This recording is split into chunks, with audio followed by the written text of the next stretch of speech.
Speaking of internet freedom, I hope all of those here with Twitter accounts are twittering about the current session and also about the coming sessions. And please remember to put hashtag Geneva Summit, and you can also find the other Twitterers online. Before we go into questions, I must first of all point out that the volunteers are standing on the side and has the form that you can fill out. You can, of course, if you're following online or just following through Twitter, you can also send questions to questions@genevasummit.org. That is questions@genevasummit.org. So please also send some questions there, and the Secretariat will be helpful on those. Okay, while you are preparing your questions, I've already received 2 questions. It's especially student related, but I guess Diego is actually the only current student, but I mean, you still have the experience and also have heard from others' experience, so you can probably answer it as well. The first question is from Azim Kashman, former President, McMaster Student Union. He asks, what is your relationship with your professors? Do they support you or the government? So the professor's role in your... What's important to understand in Venezuela is that most universities, the students oppose the government. In the last student representative elections, where we chose our representatives, the opposition got approximately 85% of the votes, while the Chavistas got only 15%. So in our university, the headmaster is elected by a student community, which is students and teachers who vote for the headmaster. And since most of the students are opposition and most of the teachers are opposition also, we don't have any problems with them. But there's a new law that the government is trying to pass, which would change 2 main things. One is the headmaster will be placed by hand by the central government, by the Ministry of Education. And second, the student representatives will be chosen by the government, and and the government will say who can be a student representative and who can't. Samely, the government inside of each school is going to have 5 representatives, while students will have 1 representative and teachers will have another representative. So those placed by hand, a representative from the Ministry of Education, a representative from the municipality, a representative of the president, all will be placed by the government. And there were 5 of them against 2. 1 elected by students, 1 elected by teachers.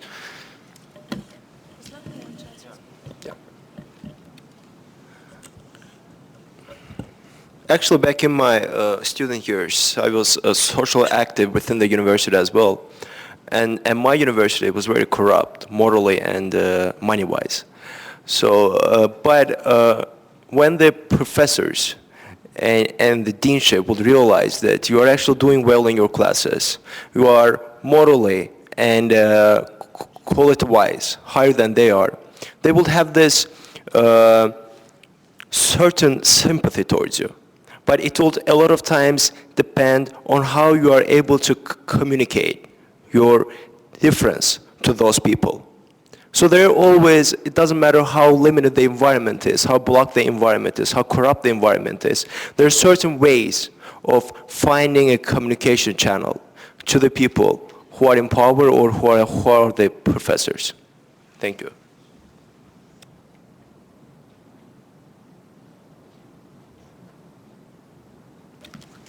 Thank you. And there's one question here from Nadia Rosentas to Diego. Could you tell us about your interaction with student movements in other countries and what you get from these interactions? And do you have any examples? Well, one of the main reasons, as I said during my speech, why we try to go out to these activities is that usually people around the world don't really know what's happening in Venezuela. Everyone just thinks Chavez speaks well. He hates the U.S., so he must be good. And he always fights for those who are normally oppressed by governments or by the international community. So it's important for us Venezuelans to be able to go out and explain what's really happening in our country. On April 19th, when we celebrate 200 years from our independence, we're going to have the second Latin American Congress of Students. The first one was done in 1928. This will be the second one, almost 80 years after, where we're going to call for our second independence. We're going to be celebrating with other student leaders from around Latin America calling for our second independence, because from 2010, 2011, most of the countries in Latin America celebrate their 200 years. And most of them now, for example, Ecuador, for example, Bolivia, for example, Honduras during Zelaya, our governments at each time are getting closer to being oppressed and oppress the people in those countries. So our interaction has been great with other Latin American countries. We're trying to fortify or strengthen them now on April 19th. And anyone here who is also a member of a student movement or knows members of student movements in your universities, it would be great to have their information to also be in contact with European students. Thank you. We have another question here as well.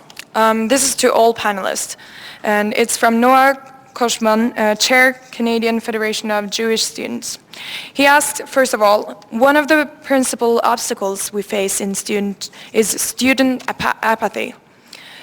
So the second part is young people, especially to the subject of human rights issues, plus engagement on issues found outside of their country, often feel that they are not capable of making an impact. So the question is, how can you, or how have you dealt with this problem? Have transnational networks helped in this regard? And do you have any specific tactics? And I would add to this that, how do you use the social media in order to promote this topic? Who wants to go first? You want to start it? I think it's important to sort of, think global and act local in the sense that globally we have, our principles and our values, but it's important to come up with very specific projects where we can act on those feelings. And I can give you a few examples. I think projects I think students could do an extremely good job on is first of all, on the cases of prisoners of conscience, students as an individual or as the university can adopt those cases and create international awareness for those individuals. And when it's a few of the very famous political prisoners, then incrementally there's not much you can do. But when there are political prisoners that tend not to be that well known to the international community, you can contribute a lot in raising awareness to those people. And you can write letters to that individual who may be in jail, and most likely they won't get that letter, but their jailers will get that letter, and they'll know that this person is not forgotten. You can write letters to their family. You can make phone calls to their families to express support. That's extremely important for people to know that they're not alone. So you can advocate for the case of a particular prisoner. Second is you can work on advocacy campaigns. In the case of internet freedom, what we've done in the United States, and this was really driven by students, is we helped introduce and pass a resolution in the U.S. House of Representatives specifically on internet freedom in Vietnam. And this resolution calls, first of all, on the Vietnamese authorities to respect internet freedom. Second, not to compel technology companies to censor internet or turn over private user data. And third, call for the release of specific bloggers. And so, for a resolution to get passed, for that type of congressional advocacy to happen, students can play a large role in lobbying their members. Now, you can do that in the U.S., you can do that in Canada, you can do that in European parliaments, the EU, so forth. So the second area I would think is in terms of advocacy. The third is in terms of sort of like technical assistance. All of us here use Facebook, and people here are pretty technical savvy. You can help people in Vietnam or other places understand how to use these products by coming up with very simple instructions. It can be very catchy videos. It doesn't have to be like a 200-page PDF. It can be a 2-minute video, and that can be translated into a local language. So in terms of knowledge transfer, I think is the third thing. And for you really adventuresome people, go to that country. Go to that country and meet with families of dissidents. That can make a big impact too. So those are sort of a few of ideas of concrete things that people can do. Thank you very much. Ruslan? This is a great question, actually. Thank you. Thank you very much. But I didn't quite understand what you meant by student apathy, but let me interpret it, because interpretations are always more interesting. If you mean in terms of political activities. I think the problem is right now in the world. I can hear this from friends of mine who are in the United States, who are in Europe, that they do not trust in politicians anymore. They don't think that the politicians are actually able to solve their problems. And that's why I think they are refraining from participating in any politics in their countries. Maybe this is time for the politicians and for the theory makers who make the politics to reintroduce themselves to the people, to change their presentation styles. And one element, as I propose, can be to untie their minds and their dresses, to change the approach to people. Spend some time with them in the bars. Spend some time with them at the sporting facilities. Go to jazz bars and meet with them there. Make their campaigns more creative. Maybe in this way, younger people, younger generation will be more interested in politics. But when it comes to caring about the outside external affairs, what's happening in the world, I would like to encourage all of you guys to travel to countries like Azerbaijan, to travel to countries like have a lot of issues. Visit them, see with your own eyes, witness the problems which are out there, create your own blogs and write and reflect on what you're seeing in those countries. The bloggers, the writers, they can be shut down, they can be made silent, but their writings will always speak for them. So do not be motivated to write and to speak about those countries. This is what I got to say about this. Well, in Venezuela, we also have this problem of student apathy. The problem is, I don't know how politics works in other countries, but in Venezuela, it's very hard to ask the politician to take off his tie and go with the people. So what we are trying to do is convince people and students that if politics messes with us, we're going to mess with politics also. So we have to get involved in politics. That's why student leaders are not going to be, or ex-student leaders, are going to be members of parliament, and try to involve people in activities inside of the universities. And that's the only way to change things. You can't change things from outside. You always have to change things from inside. And that was something I was speaking yesterday with some friends I met from Norway yesterday during the forum, where in Venezuela, while other countries are fighting for human rights, are fighting for ideals or extreme ideals, we in Venezuela are still fighting for little details, because we still don't have democracy. Human rights don't really matter in Venezuela if you can't eat, if you don't have water, if you're killed on the streets every day. So we are still trying to fight for all those things. And what we need help from the international community is just to help the world know what's really happening in Venezuela. Weekly, 100 people are killed in Caracas only by organized crime. Last week, I lost 3 of my friends in Caracas due to organized crime. On weekends, 40, 50 people are killed in the slums around Caracas. And Venezuela is the country with the biggest oil reserves in the world, more than Saudi Arabia now. Venezuela, every 2 days, there's one day where we have 4 hours without electricity because the government doesn't produce enough electricity for Venezuela. Every 2 days, we'll have 4 hours without water because the government hasn't invested in the consumption or taking water to the houses. So it's a country that used to be the richest country in Latin America, used to be a beacon of democracy in Latin America, used to be a country where Europeans escaped wars in Europe to go to Venezuela because it was a place that they saw as a different place to live. And now we're back to maybe Venezuela 100 years ago. So our main objective is that people help us with this. For example, one thing we did was the president of the FSU, Federación de Centros Universitarios, wrote a letter, and we sent it through Twitter, blogs, emails to the Iranian student movement. And we were amazed. We just did it to try out, see if it was going to work. And it had so much impact that they even called him from Iran and from other news networks close to Iran to interview him about that letter. For Chavez, the international opinion about Venezuela really affects him. So even if there's one person that takes a letter to the embassy of Venezuela in each European country saying to respect human rights, respect the right to protest in Venezuela, that's going to really affect Chavez, and that's going to show the international community is against what he's doing. Same as a letter directed to the Venezuelan student movement, so we can show it in Venezuela and show that people outside really know what's happening and they are supporting us from outside. Thank you.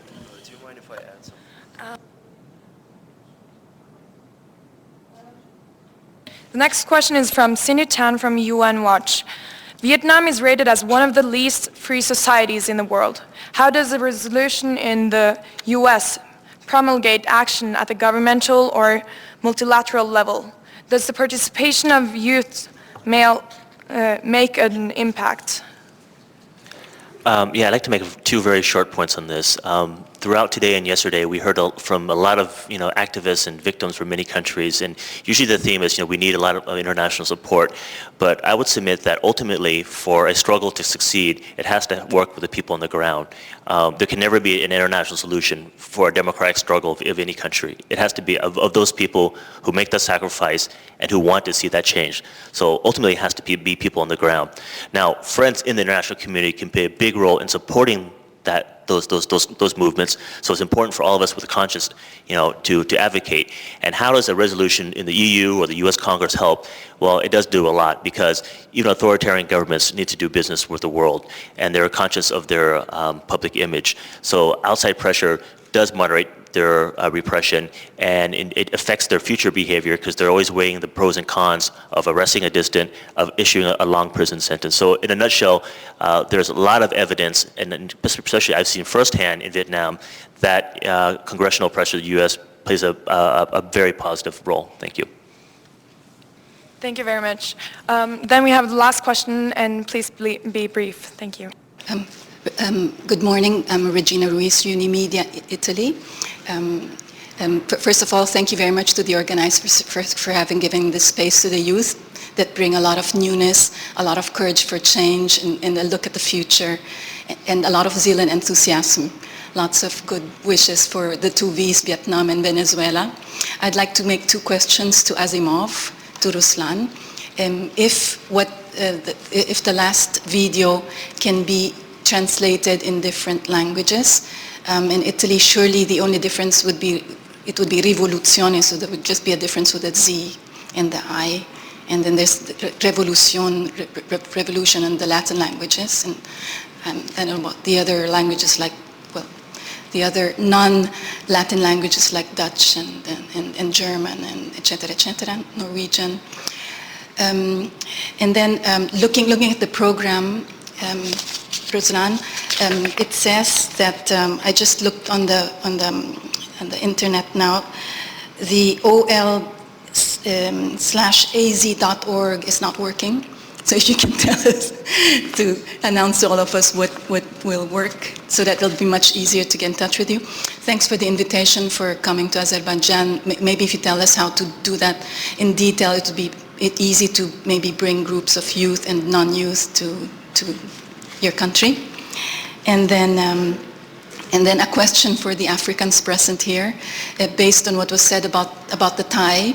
I read many years ago on Reader's Digest that a president of an African country actually decided for the Thai not to be used. So I don't know if you heard about that. This was an article years ago in Reader's Digest. Excuse me? There was an African country, which actually, an African president which actually decided not to make the African men of his country, I don't remember which one, not to wear ties. So that was really a very good suggestion on your part. But I would like to know which country had decided not to make use of ties for men. Let me start from the first question. Yes, of course it can be translated. It's just we have to cooperate somehow in order to make the translation happen. So I can share my email with you at the end of this panel, and then we can follow up on that. The website, I can write it down here if you don't mind, yes.